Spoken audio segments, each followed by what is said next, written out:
নতুন বছর পয়লা বৈশাখ আসতে আর কয়েকটা দিন বাকি, সেইখানে দাঁড়িয়ে পুরাতন একটা ছবি আসছে যেটা বাংলা সিনেমার দর্শকরা অনেক দিন থেকে অপেক্ষায় ছিল, কি বলবে? আমি মনে করি এটা একটা স্পেশাল ছবি এবং দর্শকদের কাছে একটা বড় পাওয়া হবে। 14 বছর পর শর্মিলা ঠাকুর আসছেন বাংলা স্ক্রিনে এবং এটা ওনাদের মানে পয়লা বৈশাখের উপহার আমি বলবো দর্শককে। আশা করব ওনারা এসে এই ছবিটাকে সুপার সাকসেসফুল করবেন। আরেকটা বলবো, 14 বছর পর বাংলা ছবিতে সেখানে তুমি রয়েছো, শ্রেয়া ঘোষালের গান রয়েছে, একটা মিলেমিশে জমজমাট, কীভাবে কী ফিলিং হচ্ছে?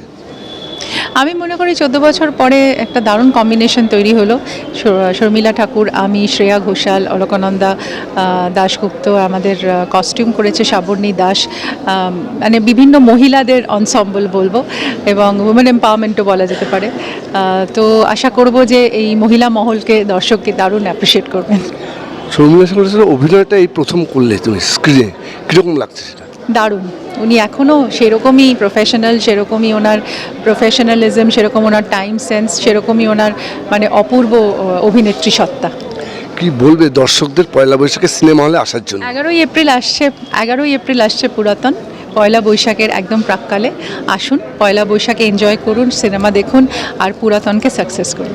থ্যাংক ইউ দিদি।